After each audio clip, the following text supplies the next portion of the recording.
Hello जी। राधे राधे सबको। कैसे हैं आप सब? उम्मीद करती हूँ आप सब अच्छे ही होंगे। तो दोस्तों, आज मैं अपना पहला फर्स्ट व्लॉग बनाने जा रही हूँ। तो प्लीज़ आप लोगों से रिक्वेस्ट है, मेरे इस पहले व्लॉग को ढेर सारा प्यार दीजिए, सपोर्ट कीजिए।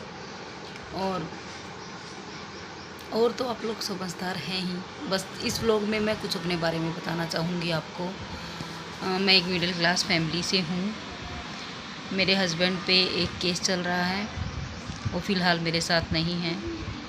और मेरे ससुराल वाले मुझे सब छोड़ के भाग गए हैं। मैं रेंट के मकान में हूँ, किराए पे। और सास नहीं थी, सास 2 साल पहले एक्सपायर हो गई थी। तो मेरी ननंद थी। मैंने पिछले साल 2023 में फरवरी में अपनी एक ननंद की शादी कर दी थी। 2 मुझसे बड़ी हैं, उनकी पहले से शादी हो रखी है। तो 2 छोटी थी। एक की मैंने पिछले साल 23 में शादी कर दी और एक उससे छोटी थी। तो जब मेरे हस्बैंड पे एक पुलिस केस हुआ तो मेरी ननंद यहाँ से चली गई और जाने के बाद उसने बोल दिया कि मुझे तो भाभी ने लड़के निकाल दिया घर से। तो फ्रेंड्स, आप ही बताइए, उस कंडीशन में मैं नहीं थी कि मैं किसी के साथ झगड़ा करके किसी को घर से निकाल सकूं। उस टाइम पे मुझे खुद लोगों की सपोर्ट की ज़रूरत थी, अपनों की ज़रूरत थी। जबकि मेरी सपोर्ट के लिए मेरे ससुराल पक्ष से कोई नहीं आया। जो मेरे पास थे, मेरे ससुर जी और मेरी ननंद, वो लोग भी मुझे छोड़ के चले गए। मेरी मम्मी उन हालातों में मेरे साथ रह रही थी, तो उन लोगों को उससे भी एतराज़ था। कहते थे कि इसकी मम्मी इसके साथ में क्यों नहीं रहती है। भैया, मेरी मम्मी क्यों रहेगी आके? मेरी मम्मी तो मजबूरी में रह रही है। अगर तुम लोग मेरे साथ रहते तो मेरी मम्मी क्यों आती यहाँ पे? तो जो लोगों ने कहावत बना रखी है ना कि लड़कियों का घर टूटने के पीछे उसकी माँ का हाथ होता है, दोस्तों ऐसा कुछ नहीं है। ये सब चीज़ें इंसान की सोच के ऊपर डिपेंड करती हैं कि इंसान कौन कैसा क्या सोचता है। मेरी मम्मी ने मुझे कभी नहीं ये चीज़ें बोली कि तू गलत बोल या कुछ गलत कर, अपनों से बड़ों से उल्टा बोल। कभी ये चीज़ें नहीं बोली हैं। हालांकि अभी तक मैं बिल्कुल खामोश बैठी हूँ, क्योंकि मेरा समय ख़राब है, मेरे हस्बैंड मेरे साथ नहीं हैं। मुझे भी दुख होता है क्योंकि वो मेरे साथ नहीं हैं, पर मैं क्या करूँ। 1 साल हो गया है मुझे कभी कोर्ट में, कभी कचहरी में, कभी थाने में, कभी जेल में मिलने जाना। भाई, मेरी ज़िंदगी बिल्कुल बेकार हो गई है कोर्ट कचहरी और जेल थानों के चक्कर में। इन हालातों में ना तो ड्यूटी कर सकती हूँ, ना अपने बच्चे की परवरिश कर पा रही हूँ ढंग से। ससुर जी की पेंशन आ रही थी, 6-7 महीने तक उन्होंने अपनी पेंशन दी, और जिसमें कि 2-3 महीने उनकी पेंशन कम आई, 15-16 हज़ार रुपये। तो उन्होंने मेरे ऊपर इल्ज़ाम लगाने शुरू कर दिए 2-3 महीनों के बाद। कहने लगे कि तूने लड़की को घर से लड़के निकाल दिया। भैया, मैंने किसी को लड़के नहीं निकाला घर से। 17-18 साल की वो मेरे पास हुई हैं, मैंने उनको अच्छे से रखा, माँ की तरह प्यार दिया।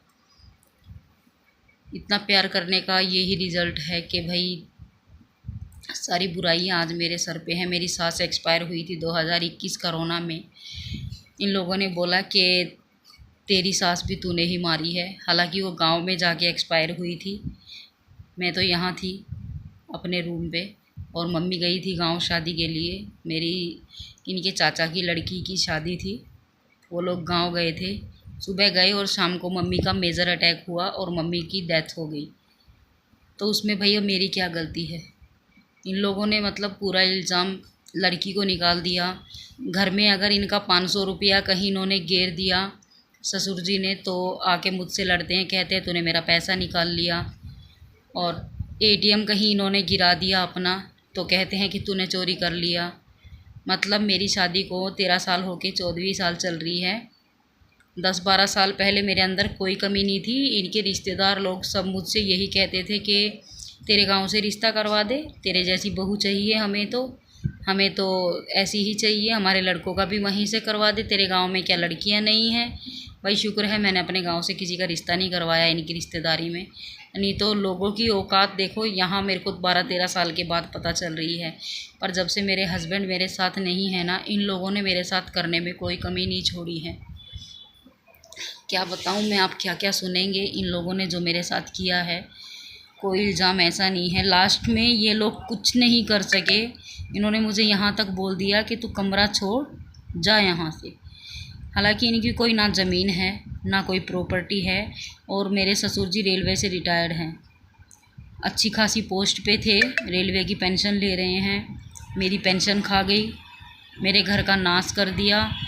मैंने क्या कर दिया भैया? मैंने 12 साल पहले कुछ नहीं किया था। जब से मेरे हस्बैंड जेल में गए हैं तब से ही मैंने इनके घर का नाश कर दिया। सब कुछ मैंने ही कर दिया।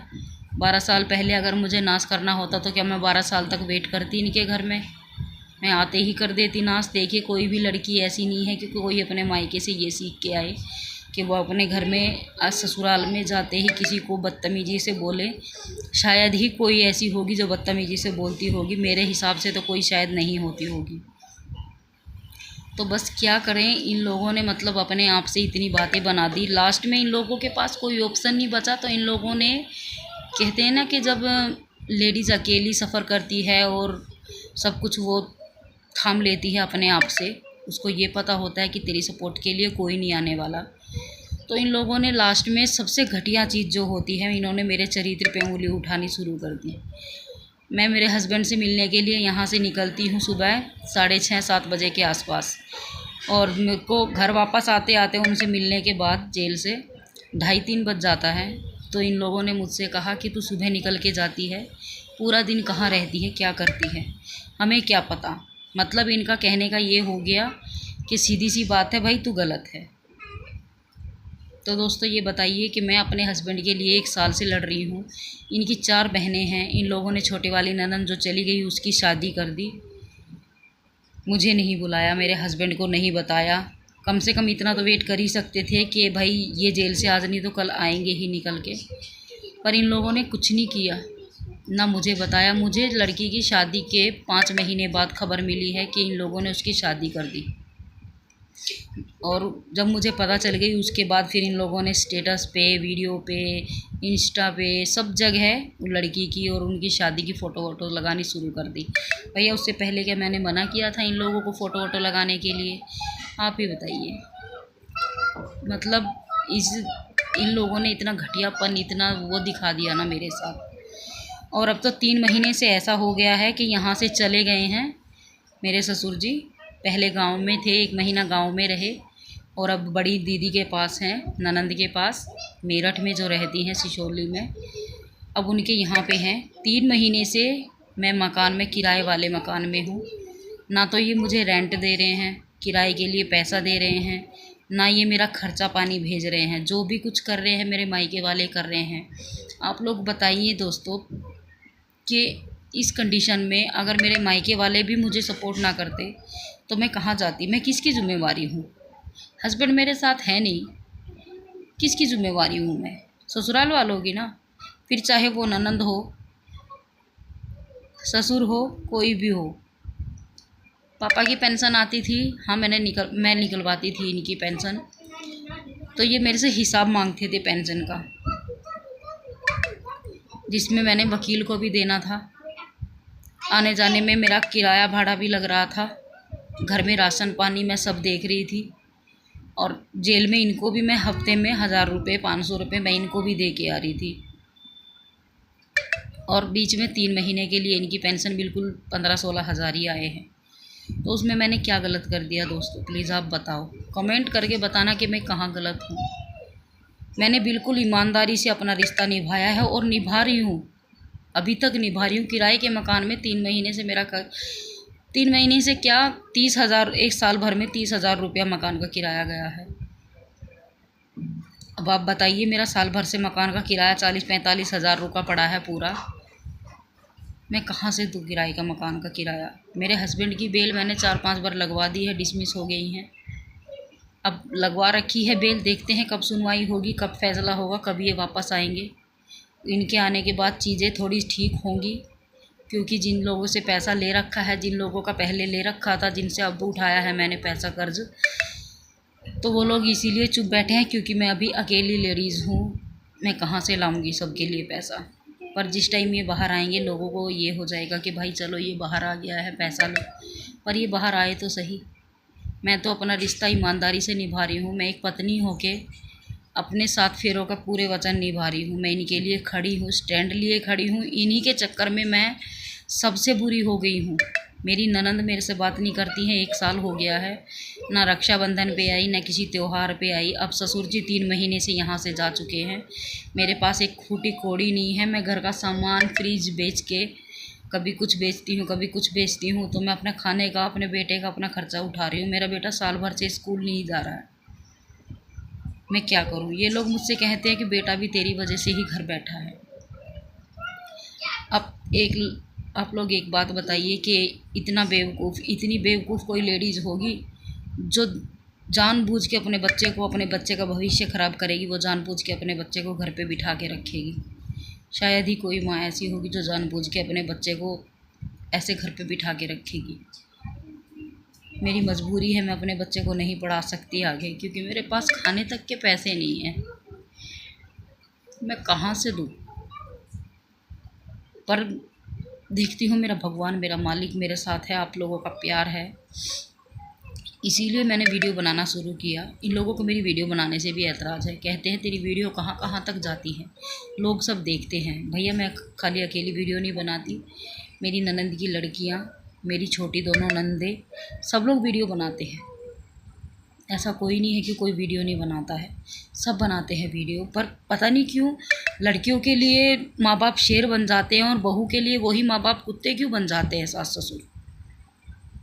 जब उनकी लड़कियां करे तो वो सही है, हैं? और ये तो मैं पूरी बातें आपको बता नहीं रही हूँ। कहानी कहाँ से शुरू हुई थी, कैसे शुरू हुई थी, मैं आपको दूसरे ब्लॉग में बताऊँगी।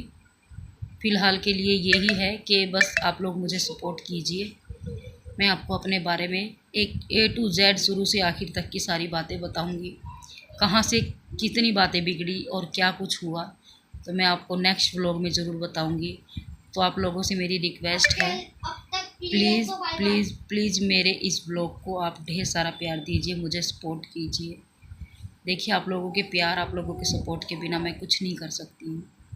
सोशल मीडिया एक ऐसी चीज़ है दोस्तों, जो इंसान को चुटकी में गिरा सकती है, तो इंसान को चुटकी भर में बना भी सकती है। तो मुझे आप लोगों का सपोर्ट ही चाहिए दोस्तों, प्लीज़ मुझे सपोर्ट कीजिए। मेरा सहारा इस टाइम पे कोई नहीं है, तो मुझे आप लोगों की सहायता की ज़रूरत है। प्लीज़ मेरी मदद कीजिए। Thank you.